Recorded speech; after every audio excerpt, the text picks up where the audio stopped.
कांग्रेस ने गंगा जल लेकर किसानों के कर्ज माफी का वादा किया था, न कि शराबबंदी का। छत्तीसगढ़ सरकार में वन एवं परिवहन मंत्री मोहम्मद अकबर ने बीजेपी के सवालों का प्रेस कॉन्फ्रेंस में जवाब देते हुए पूर्ववर्ती भाजपा सरकार में हुई गड़बड़ी का खुलासा किया। मंत्री मोहम्मद अकबर ने बताया कि छत्तीसगढ़ में 15 साल तक मुख्यमंत्री रहे डॉक्टर रमन सिंह ने भी शराबबंदी का ऐलान किया था, लेकिन वे ऐसा नहीं कर पाए। इस दौरान मंत्री अकबर ने बीजेपी शासनकाल के दस्तावेज वीडियो पेश करते हुए कहा, भाजपा झूठ पर आधारित राजनीति करती है। मंत्री अकबर ने आगे कहा कि प्रदेश कार्यालय राजीव भवन में कांग्रेस ने गंगा जल लेकर सिर्फ कर्जा माफी की बात की थी और सरकार के शपथ ग्रहण के साथ वादे को पूरा भी किए, पर 15 वर्षों तक भाजपा सरकार में सीएम रहे डॉक्टर रमन सिंह ने भी शराबबंदी का ऐलान कर वादे से मुकर गए।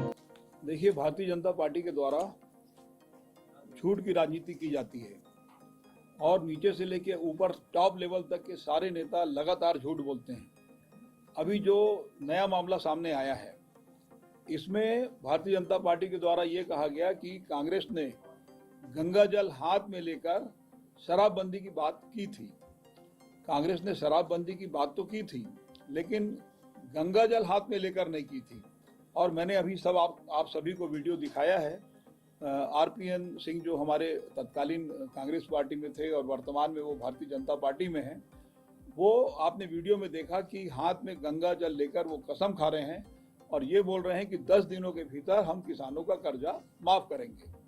और लगातार भाजपा ये कहते रही है कि हाथ में गंगा जल लेकर और शराबबंदी की बात की थी। तो मैं इसको स्पष्ट करना चाहता हूँ कि गंगा जल हाथ में लेकर जो बात की गई थी वो 10 दिनों के भीतर कर्जा माफी की बात हुई थी। और शराबबंदी के बारे में कांग्रेस ने जरूर कहा है और उसके बारे में कांग्रेस पार्टी गंभीर भी है, सर कर रही है। और इसके अलावा अभी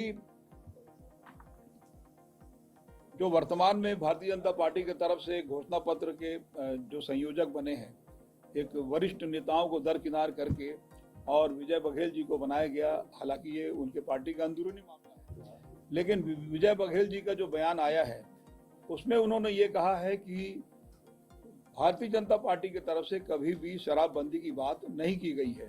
वो उसका सबूत भी मैं आपको देना चाहता हूं कि डॉक्टर रमन सिंह ने 11 अप्रैल 2017 को जब नीतीश कुमार जी से उनकी मुलाकात हुई, उस समय छत्तीसगढ़ में भी शराबबंदी का ऐलान किया था। ये दस्तावेज भी मैं अभी आपको सौंपूंगा।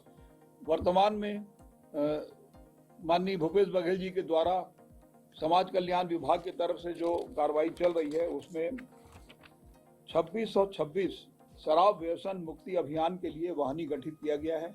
और ये नुक्कड़ नाटक के माध्यम से, पॉम्पलेट के माध्यम से, दीवार लेखन के माध्यम से आम जनों को जागृत करना है और उसको ये बताना है कि शराब के नुकसान क्या है, नशाबंदी और जितने भी प्रकार के व्यसन हैं उससे किस प्रकार की मुक्ति मिलना चाहिए, किस प्रकार से मुक्त किया जाएगा। तो 2626 वाहिनी पूरे राज्य में गठित हुई है और 2226 भारत माता माला वाहिनी का गठन किया गया है और इन्हीं के माध्यम से शराबबंदी के लिए हम लोग आगे बढ़ रहे हैं।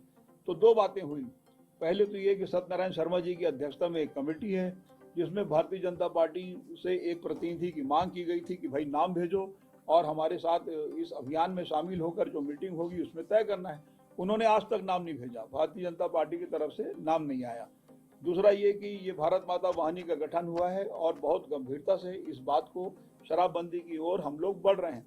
लेकिन खाली शराबबंदी नहीं होना चाहिए। मुख्यमंत्री जी ने इसके पहले भी कई बार ये कहा है कि शराबबंदी के साथ जो और दूसरे नशा जो लोग करते हैं, गुड़ाखू भी करते हैं, सिगरेट बीड़ी भी पीते हैं, कई किस्म के जो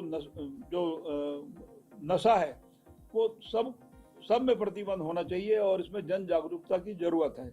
आपने देखा होगा कि कोरोना काल में सैनिटाइजर पी के, स्प्रिट पी के लोगों की मृत्यु हो गई और अचानक से यदि शराबबंदी होता है तो इस प्रकार की कोई दुर्घटना घटित ना हो जाए।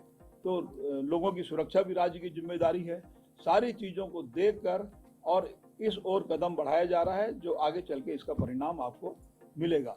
वाले लोग हैं, मैंने आपको वीडियो दिखा दिया। आरपीएन सिंह साफ तौर पर हाथ में गंगा जल लेकर वो ये बता रहे हैं कि 10 दिनों के भीतर कर्जा माफी करेंगे। 10 दिन तो दूर की बात है, जिस दिन मुख्यमंत्री जी ने शपथ लिया भूपेश बघेल जी ने उसी दिन कर्जा माफी कर दिया। अब कोई प्रश्न है तो बताओ। और कमेटी का लगातार अलग अलग राज्यों से संपर्क और अलग अलग स्थानों पर दौरा चल रहा है। तो उसमें एक तो ये शराबबंदी के लिए है, और दूसरा जो 1226 जो मैंने अभी जानकारी दी 2626, तो इसके लिए एक समाज कल्याण विभाग की तरफ से अलग प्रक्रिया चल रही है, जिसमें दीवार लेखन और नुक्कड़ सभा, नाटक, पॉम्पलेट और प्रभात फेरी, इन सब चीज़ों के माध्यम से अभी लगातार प्रयास चल रहा है। जनता का समर्थन लेना है, जागरूक करना है, और ये अभी जो कार्रवाई है ये लगातार चलेगी। समय कम बचा है, तो क्या अगली बार आकर करेंगे क्या? देखिए, ऐसा है कि ये कार्रवाई तो चल रही है, अब वो कमेटी कब तक रिपोर्ट दे रही है, क्या कर रही है, तो उसके बाद ही कुछ कहना ठीक है इसमें। सर, शराबबंदी को लेकर ये गंगा जल हाथ में लेकर भी सभा में बोल कर चलेगा। देखिए, ऐसा है कि मैंने तो आपको वीडियो दिखा दिया, अब आप लोग देख लिए, अभी आपको मैं ट्रांसफर भी करूंगा। तो जैसे ही अब जब छोटे छोटे लोग जब बोलते रहे ना, तब तो कि भाई गंगा जल उठाकर आपने किया, कसम खाया, लेकिन जब प्रधानमंत्री बोल दिए तो फिर दिखाना जरूरी हो गया, इसलिए दिखा दिया गया। ये जो भी सरकार की समय रमन सिंह सरकार ने विधानसभा में सीमा भी का मुद्दा उठाया, लेकिन आज भी सीमा भी यही मिल रही है बात आएगा। सीमा भी मुद्दा उठाया ना विपक्ष के द्वारा। अब वो तो मैं देखा नहीं भाई, लेकिन रमन सिंह ने डॉक्टर रमन सिंह जी ने जो शराबबंदी की घोषणा की थी वो काफी मैं जरूर आपको दे रहा हूँ, और ये उनको जरा जरूर बताएं। ठीक है, चलिए, धन्यवाद। सेट दो। अलग अलग प्रकार का है, और फीडबैक मेन यही है कि आकस्मिक यदि कुछ हो गया तो फिर दुर्घटना घटित ना हो जाए, जैसे बिहार में हुआ है। अन्य राज्यों में भी लगातार आप बीच बीच में देख रहे हैं। हमारे यहाँ हुआ है कोरोना काल में, स्पिरिट पी के, सैनिटाइजर पी के, ये सब नहीं होना चाहिए। अच्छा मंत्री जी, घोषणा पत्र के लिए आपका भी अध्यक्ष में नाम सामने आ रहा है, तो अगर आपको जिम्मेदारी सौंपती तो आप लेंगे? अभी इस बारे में मेरे कोई जानकारी नहीं है, जब तक वो तो हाईकमान का काम है, जिसको सौंपे। देश प्रदेश की तमाम बड़ी खबरों से जुड़े रहने के लिए हमारे YouTube चैनल को लाइक, सब्सक्राइब, शेयर करना ना भूलें। साथ ही लेटेस्ट खबरों से जुड़े रहने के लिए हमारे बेल आइकन को प्रेस करें।